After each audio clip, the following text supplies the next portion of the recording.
कानी घोड़ी विधि ने खूब मिलाई जोड़ी। पाकिस्तान और तुर्की दोनों की जोड़ी कुछ ऐसी ही है, लेकिन अब तुर्की भारत का साथ चाहता है और भारत से मांग रहा है बड़ी मदद। तो वहीं बाइडेन ने अब पाकिस्तान को बड़ा सबक सिखा दिया है। बाइडेन के नए ऐलान से पाकिस्तानी सेना में खलबली मची हुई है। इसके अलावा बहुत कुछ, आइए जानते हैं इन खबरों को विस्तार से। तुर्की और पाकिस्तान की जुगलबंदी कौन भूल सकता है। संगत से गुण होत है, संगत से गुण जात। एक वक्त था जब तुर्की और भारत के बीच में रिश्ते काफी अच्छे थे, लेकिन फिर अचानक से अर्दोगन के दिमाग में खलीफा बनने का कीड़ा काटा और अर्दोगन ने न सिर्फ भारत के खिलाफ बोलना शुरू कर दिया, बल्कि पाकिस्तान के साथ जुगलबंदी भी बनानी शुरू कर दी। उस पाकिस्तान के साथ जिसे दुनिया में कोई भी देश नहीं है जो अब तवज्जो देता हो। अब हाल ही में कनाडा के पूर्व मंत्री ने इमरान खान को सिर्फ झूठा नहीं बताया, बल्कि कहा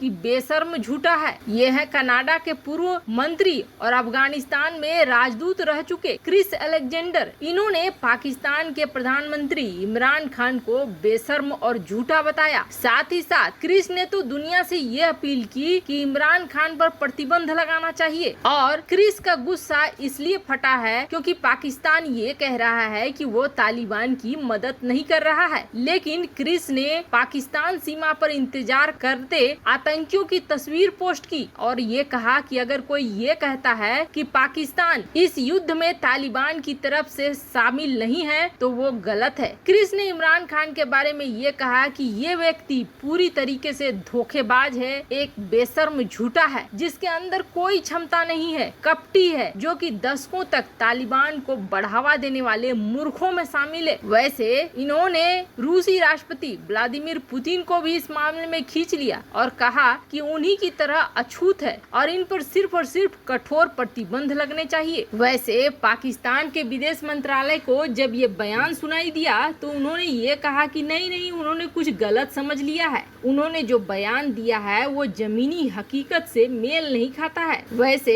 यहाँ भी नहीं रुके क्रिस और उन्होंने फिर से पलटवार किया। उन्होंने कहा कि इमरान खान और पाकिस्तानी विदेश मंत्री शाह महमूद कुरैशी के नाजायज, निराधार और भ्रामक दावे हैं और ये दावे उन सभी लोगों के साथ बेईमानी है जो अफगान शांति और स्थिरता के लिए काम कर रहे हैं। कनाडाई मंत्री ने तो जोर शोर से ये कहा कि तालिबान आतंकियों का समर्थन करता है पाकिस्तान, इसलिए पाकिस्तान पर प्रतिबंध लगने चाहिए। कई पाकिस्तानी सैनिक और आतंकी अफगानिस्तान में जंग लड़ते हुए देखे गए हैं। वैसे अफगानिस्तान ने भी कई बार ये साफ किया है कि हाँ, पाकिस्तान तालिबान को मदद पहुंचा रहा है। खैर, ये तो थी अंतरराष्ट्रीय बेइज्जती इमरान खान की। हालांकि पाकिस्तान की मोटी चमड़ी है, उस पे असर नहीं पड़ेगा, लेकिन अब ऐसा लगता है जैसे तुर्की पर थोड़ा थोड़ा असर पड़ रहा है। तुर्की अब इस जुगलबंदी से या तो नाराज हो रहा है या फिर इस जुगलबंदी से कपट और छल को और ज्यादा सीख रहा है, क्योंकि जैसे जैसे तुर्की की अर्थव्यवस्था गर्त में जा रही है वैसे वैसे खलीफा बनने की चाहत अर्दोगन की बढ़ती जा रही थी और भारत और तुर्की के बीच रिश्ते खराब होते जा रहे थे। कश्मीर मुद्दे पर जिस तरीके से टांग अड़ाने की तुर्की कोशिश करता था वो और भी ज्यादा दोनों के बीच दूरियां लाता गया। 2012 में जब अर्दोगन भारत आए थे, उसके बाद 2012 के तुरंत बाद भारत और तुर्की के बीच व्यापार काफी अच्छे से काफी तेजी से बढ़ा था, पर उसके बाद रिश्तों में खटास आने लगी, जिसके बाद अब तुर्की को लग रहा है कि अर्थव्यवस्था को फिर से मजबूत करने के लिए अपने रिश्तों को भारत के साथ सामान्य करे। अब तुर्की की तरफ से भारत के प्रधानमंत्री को न्योता दिया गया है कि वो तुर्की आए। अब ये न्योता रणनीतिक रूप से बहुत महत्वपूर्ण है। जहाँ तक तुर्की का मकसद है तो तुर्की का सिर्फ और सिर्फ एक मकसद है, अपनी अर्थव्यवस्था को सुधारना और ग्रीस के साथ जो भारत के बढ़ते हुए